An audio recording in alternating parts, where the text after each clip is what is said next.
Bread is killing cancer patients. And no, that's not a joke. Yes, I'm serious. And it's not just bread. This video will be on bread or carbohydrates killing cancer patients, fueling cancer growth, and how conversely we can use dietary intervention to help patients or clients outlive cancer, and how you can do it too.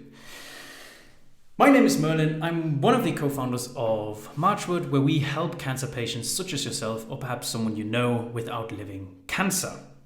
Now, this video will only be a piece of the mosaic method that we developed alongside our father when he first got cancer, and that we're now using to help another client with outliving cancer, having achieved quite incredible results after 5 months already of reverting metastases and functional reversion even of those metastases. So the metastases didn't just vanish, they actually reverted to naive skeletal cells or bone cells, or new bone that obviously is now a bit stiff but functional.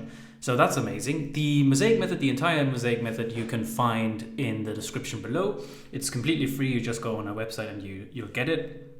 Now, the logic behind the mosaic method is that if we take a cancer cell and we decrease the cancer cell growth rate and we increase the cancer cell death rate and increase the cancer cell death rate past the cancer cell growth rate, we will kill the cancer cell. Meaning, if the cancer tumor dies quicker than it can grow, it will shrink and eventually you will become cancer-free. That's just plain logic.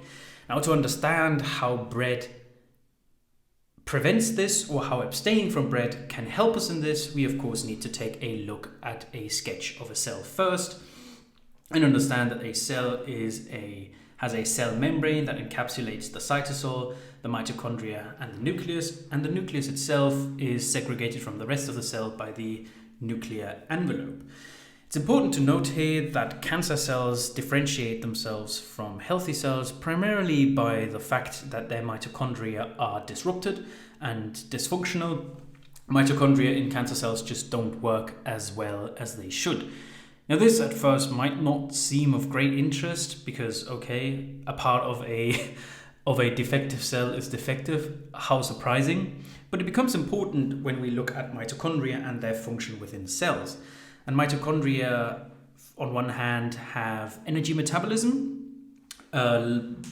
Basically, they have the efficient energy metabolism, the oxygen-using energy metabolism, which is very fuel efficient, very waste efficient, and produces a lot of energy.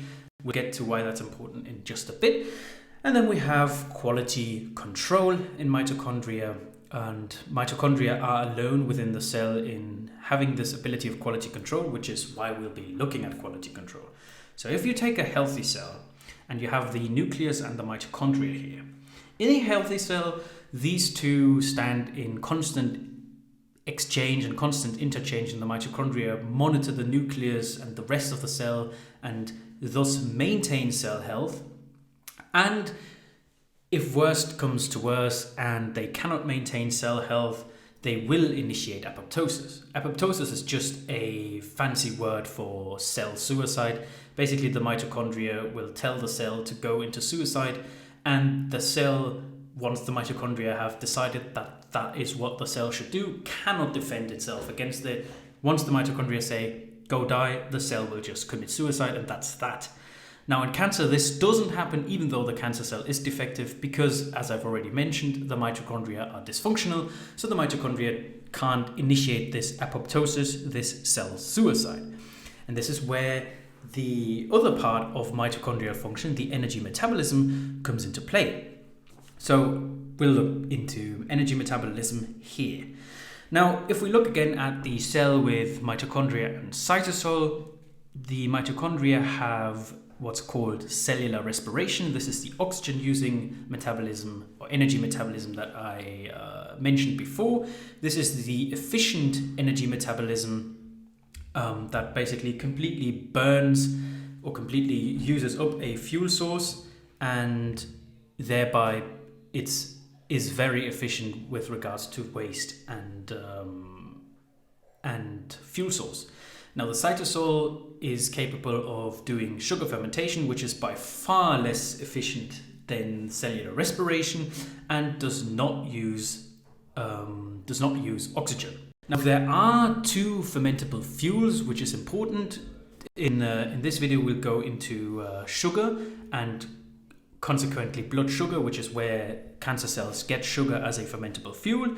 And there's also glutamine and blood glutamine by way of completion. We'll go into glutamine and blood glutamine as fermentable fuels, especially with regards to cancer, in another video. But today we'll focus on blood sugar and sugar as a fermentable fuel. Now, if we look at food, we all know that sugar can be digested from food and makes it into the blood. We know that that gives us blood sugar spikes. Most people know this at least. What most people don't know, however, is that all carbohydrates are digested into simple sugars. So it really doesn't matter whether you eat brown rice or a donut, it all ends up as sugar in your blood. No matter how complex or quote unquote healthy the carbohydrate is that you're eating, it's all sugar. And if we go back again to the sketch of the cell with the mitochondria with cellular respiration and the cytosol with its sugar fermentation, and with the knowledge that we want to force cancer cells to use mitochondria more, it stands to reason that we want to restrict a cancer cell's availability to sugar fermentation so that it needs to use cellular respiration for energy. Because if a cancer cell uses cellular respiration for energy, it will have to use mitochondria to accomplish that. And in using mitochondria, these mitochondria will now get reactivated. And when they get reactivated, they will be able to regain the cell's health, or they will kill the cell with apoptosis, the cell suicide that I mentioned before. So incredibly important here to limit sugar. And consequently, also limit carbohydrates. But where do we find carbohydrates in our food? Well, firstly, we find it in fruits and starchy veg. This is not a surprise, I don't think. Fruits is basically any fruit or everything that's a fruiting body, apart from maybe avocados and olives, because they are more fat-based, but all of the fruits are basically just sugar. And starchy veg is carrots, potatoes, sweet potatoes, etc. Then we have bread and other grains. Now these are detrimental due to multiple reasons, but in this video we'll focus on the carbohydrate aspect. There will be future videos where we'll go into the more, I would say, more sinister, more hidden dangers of bread and other grains, especially with regards to cancer patients. And then there's of course sweets and desserts. I don't think this is very, very surprising. Now, abstaining from these is a very, very good beginning in outliving cancer. And to be fair, it's only the beginning. It's only a part of curing cancer, and, completely getting rid of cancer needs more, which is why we made the mosaic method. And it might even not be possible in all cases. Now, obviously, we've had great successes with our father and also with this recent client of ours, who has had a reversion of metastases in his skeleton back into functional bone structure. Very new functional bone structure, mind you, because it's only been 5 months. So this new bone that he has, where he once had his metastases, is quite hard and inflexible. So it's still very new, but healing metastases, I think, is quite the miracle, to be honest. I predicted that it would take us 2 to 5 years or so to get to the point where he is at now. But, I thank God that it took only 5 months, and I hope that it only will continue this far. But if you want to get the full mosaic method guide, which is basically details exactly what he did as per our methods, you can get that for free, as I've already mentioned, in the description below. I don't know why you wouldn't get it. You can implement it on your own. You don't need our service for that. We can help you, but it's free. Just implement it.